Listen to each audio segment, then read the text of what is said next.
The Ark of the Covenant. This is one of the most mysterious and fascinating artifacts in biblical history. It's not just a sacred object, but a profound symbol of the covenant between God and his people. For thousands of years, the Ark has intrigued theologians, archaeologists, and historians. What was really inside it? What was its purpose, and why was it so powerful? Today we'll explore these mysteries and uncover the secrets hidden within the Ark of the Covenant. The story of the Ark begins in the wilderness when the Israelites were on their journey to the Promised Land.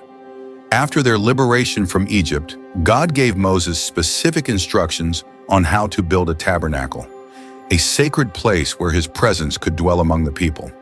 At the center of this tabernacle would be the Ark of the Covenant, made of acacia wood and overlaid with pure gold. It was crowned with a mercy seat, an ornate lid adorned with two golden cherubim, their wings stretched toward the center. It was there, between these cherubim, that God promised to meet with the high priest and communicate with his people. But what was inside this sacred ark? According to the Bible, 3 items were placed within it: the stone tablets inscribed with the 10 Commandments, Aaron's rod that miraculously budded, and a jar of manna. Each of these items carried profound and symbolic meaning. The tablets of the 10 Commandments represented God's law, the fundamental principles meant to guide the lives of the Israelites. They served as a constant reminder of the divine covenant and the call for obedience and holiness. Aaron's rod, which budded during a rebellion against his authority, symbolized God's power and the legitimacy of his chosen leaders. And the jar of manna? This small vessel reminded the people of how God miraculously sustained them in the wilderness, providing daily nourishment. Each element in the ark testified to God's care, power, and presence.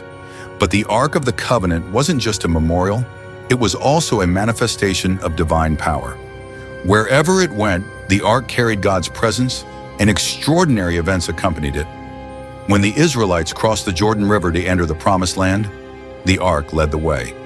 As soon as the priest carrying the ark stepped into the water, the river parted, allowing the entire nation to cross on dry ground. Later, during the Battle of Jericho, the ark was carried around the city as the Israelites marched. On the 7th day, at the sound of trumpets, Jericho's walls collapsed, demonstrating that victory came from God. But there was something even deeper about the ark. It wasn't just a symbol of the covenant or an instrument of power. It represented God's very throne on earth. The mercy seat between the cherubim was considered the place where God's presence dwelled in a special way. It was there that the high priest entered once a year, on the Day of Atonement, to sprinkle the blood of sacrifice and make atonement for the sins of the people. It was a reminder of the vast gap between God's holiness and humanity's sinfulness, and also of the divine mercy that bridged that gap. However, the ark also carried a warning. God's presence is holy and powerful, and those who treated the ark irreverently faced severe consequences. There are accounts of individuals who touched the ark without permission and were immediately struck down by its holiness. The ark wasn't an object to be taken lightly. It demanded respect, reverence, and obedience. Over time, however, the ark disappeared. During the Babylonian invasion of Jerusalem, it's believed that the ark was either lost or hidden. To this day, its location remains one of the greatest mysteries of biblical archaeology. Some say it was taken to Ethiopia, while others believe it lies hidden in caves beneath the temple in Jerusalem. Wherever it may be, the ark continues to captivate and inspire. But perhaps the greatest mystery of the ark isn't its location, but what it symbolizes for us today. The ark reminds us that God desires to dwell among his people, to guide and sustain us. It points to the need for a relationship with him, built on obedience and faith.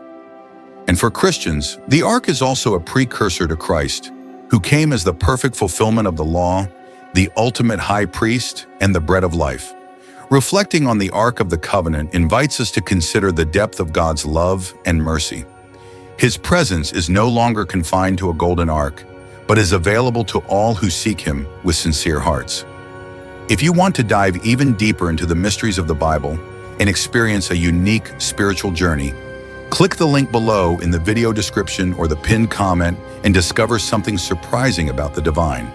And don't forget to subscribe to the Secrets of the Bible channel to follow more fascinating stories like this one. Turn on notifications so you don't miss a single episode, and share this video with someone who could be inspired by this powerful message. See you in the next video.